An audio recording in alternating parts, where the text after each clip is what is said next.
Sa paanan ng Bundok Apo, ang dating masukal at di pinapansing bahagi ng Davao ay isa na ngayong paraiso na nilikha ng determinasyon. Ang Prayer Mountain Paradise Garden of Eden Restored at Glory Mountain sa Davao City.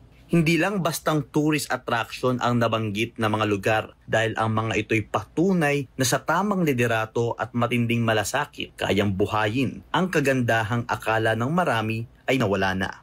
At sa kasaysayan ng bansa, si Pastor Kibuloy pa lamang ang Pilipinong nakapagpatayo ng isang hardin na halos kasing lawak ng isang syudad na ikinamangha ng libo-libong Pilipino.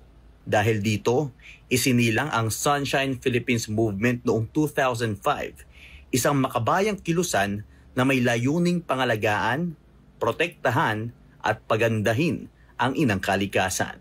At kahit nga ngayon nagpapatuloy ang panggigipit at paninikil ng gobyernong Marcos Jr.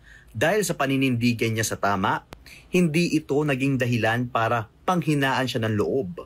Bagkus, mas lalo pang nag-alab ang hangarin niyang mapalawak ang kanyang mga advokasya tulad ng mga sabayang cleanup drive, tree planting activities at mga proyektong umaabot sa loob at labas ng bansa. 2005 nang itatag ni Pastor Apollo C. Kibuloy ang Sunshine Philippines Movement na naglalayong pukawin ang damdaming makakalikasan ng bawat Pilipino mula kabataan hanggang matatanda. Ngayon, ako po ay mukosere ng kalinisan ng kapaligiran. Ilulunsad ko ang Greening and Beautification Project, kabilang ng pagtatanim ng puno, mga bulaklak, pagpapakalat ng mga buto at bulaklak upang mapalakas ang biodiversity. Hindi rin matatawaran ang epekto ng kanilang mga proyekto.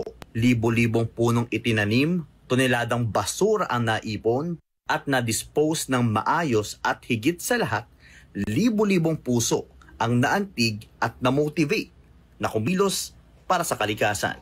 Ayon kay Pastor Kibuloy, ang SPM ay higit pa sa programa. Ito ay isang disiplina, paninindigan at uri ng pamumuhay. Sasagawa ko ang National Cleanliness Drive na mag-iempleyo sa mga walang trabahong Pilipino upang panatilihin ang kalinisan sa buong bansa.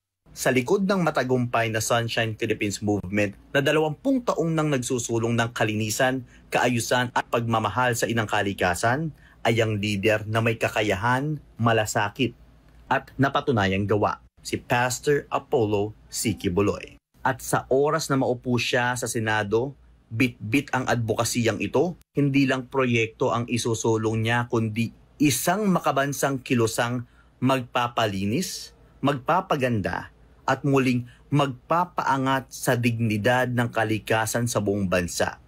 Dahil kung nagawa niya ito bilang isang pribadong mamamayan, ano pa kaya ang magagawa niya bilang isang mambabatas? Isang Pilipinas na malinis, luntian at kaaya-aya.